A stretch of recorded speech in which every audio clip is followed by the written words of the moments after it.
China nagsalita na hinggil sa Venezuela. Matapos ang pagdakip ng Amerika kay Presidenteng Nicolas Maduro, marami ang nagpahayag ng kanilang pagtutol. Kasama dito ang may pinakamalakas na boses ng Chinese Communist Party. 50 taon nang magkaalyansa ang China at Venezuela, hindi lamang dahil sa komunismo, sa ekonomiya o dahil sa langis. Siguradong magugulat ka sa malalaman mo na dismayado ang mga komunistang Chinese nang hinuli si Maduro dahil sa isa itong masamang banta pagdating sa usapin ng Taiwan.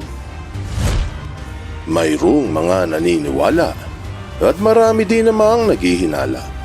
Ang tanong, totoo ba?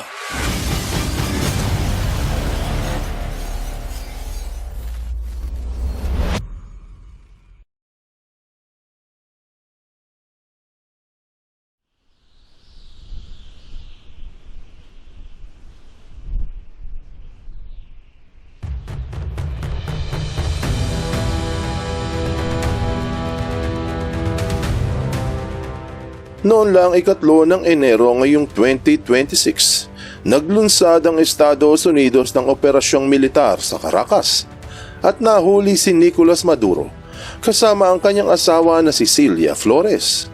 Dinala sila sa Estados Unidos at sa korte kung saan nagplead na not guilty sa mga kasong may kinalaman sa droga at armas. Ayon sa US, bahagi ito ng matagal na nilang kaso laban sa umano'y pagbebenta ng droga at iba pang paglabag sa batas.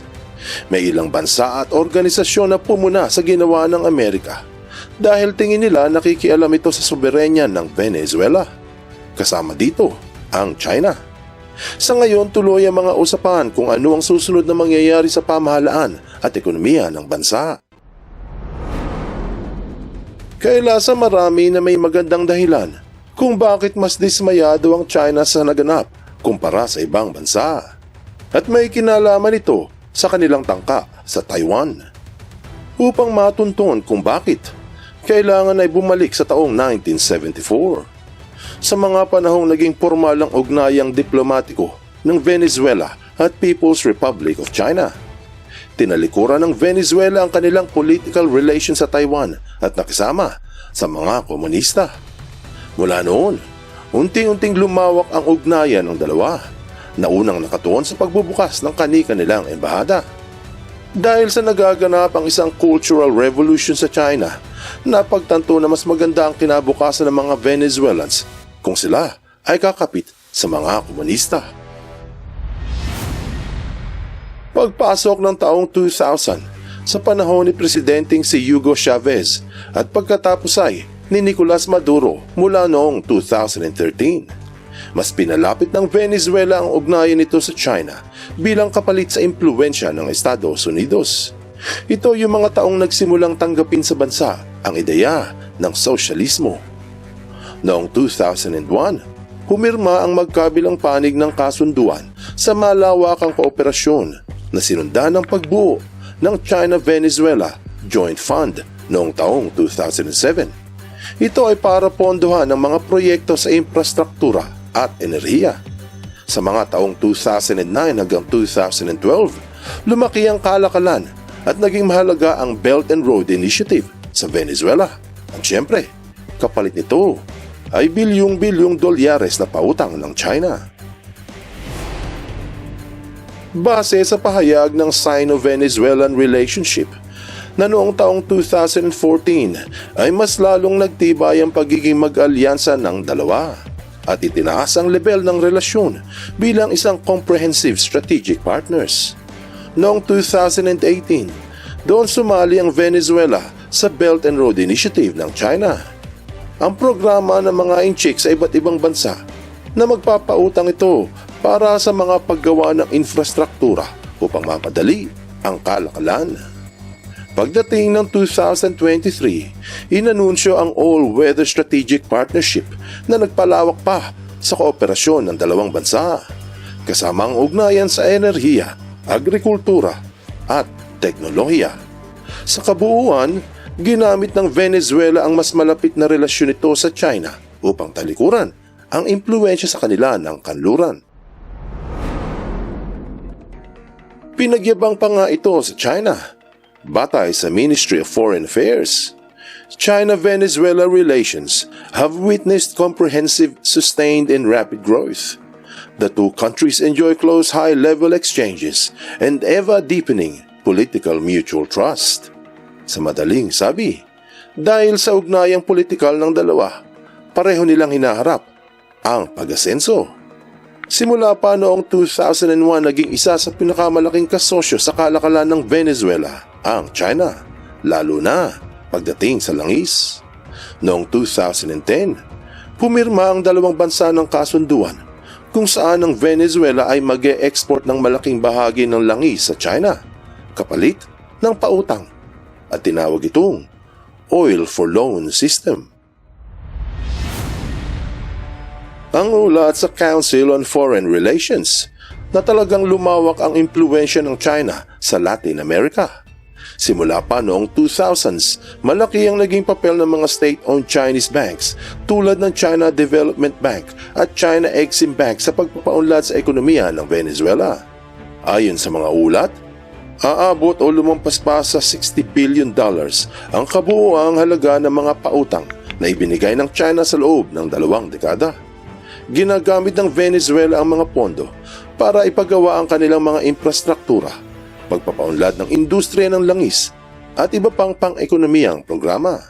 Bilang kapalit, nagbibigay ang Venezuela ng langis sa China hanggang sa dinakip si Maduro.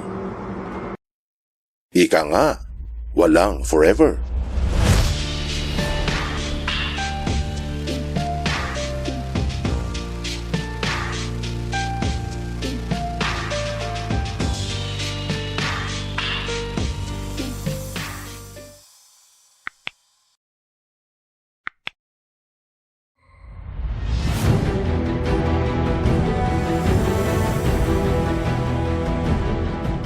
Totoo na sa pag-import ng langis ng China, nasa 10% lang ang galing sa Latin America.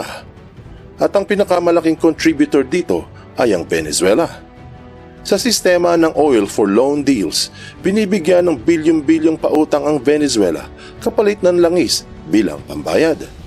Pero kahit maliit ang porsyento kumpara sa ibang bansa, ang Venezuelan oil ay nakakatulong para mapanatili ang stable na energy supply na sumusuporta sa pangangailangan ng ekonomiya sa China. Wala sanang problema ito. Pero dahil sa nangyayari sa Middle East at gera sa Ukraine, nauubusan ang pagkukuhanan ng langis ang mga incheck. Totoo na merong imbaka ng langis sa China, pero kulang ito kung walang import mula sa Venezuela.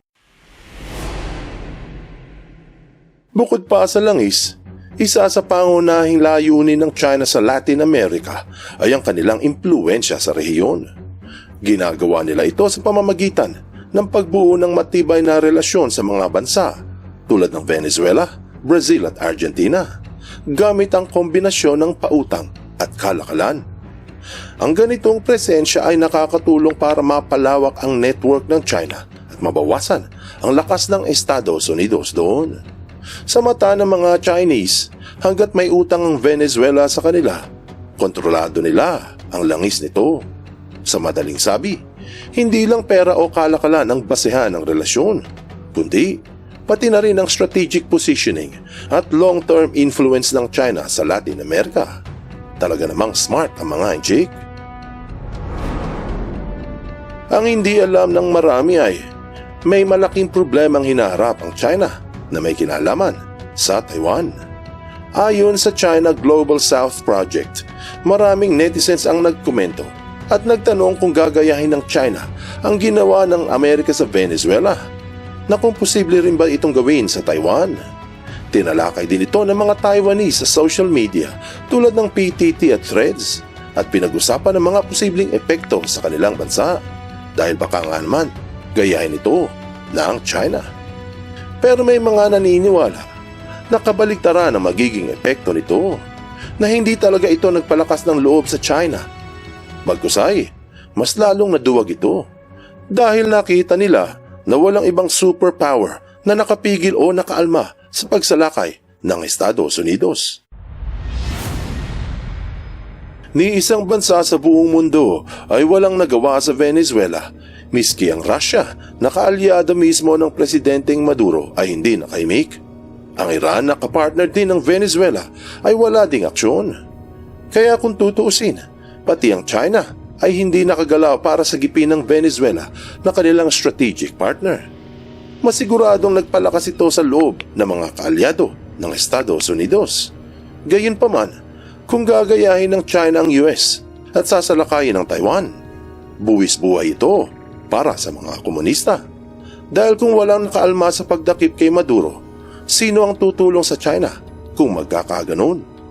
Malabo pa sa sabaw ng pusit na maaasahan ng Russia o ang Iran sa kung sasalakay ang China sa Taiwan. Anong aral ang mapupulot dito? Matapos ang pagdakip ng Amerika kay Maduro, nagpahayag ng pagkadismaya ang Chinese Communist Party sa military operation. Dahil sa ang totoo ay, hindi ito nakapagpalakas ng kanilang loob upang gumaya at salakayin ang Taiwan. Bagkusay, nakapanlulumo ito para sa mga Chinese dahil naipakita na walang bansang nagtangkang malma. Isa itong masamang babala na kung gagaya sila at sasalakayin ng Taiwan, siguradong walang tutulong sa China. Hindi ba't ang sabi, marami ang matapang sa bilang, ngunit ang buo ang loob ay kulang. Buksan mo ang iyong isip at hayaang lumalim pa ng lubusan ng iyong pangunawa sa mga kasaysayang kapupulutan ng maraming aral. Tandaan, katotohanan ng susi sa tunay na kalayaan.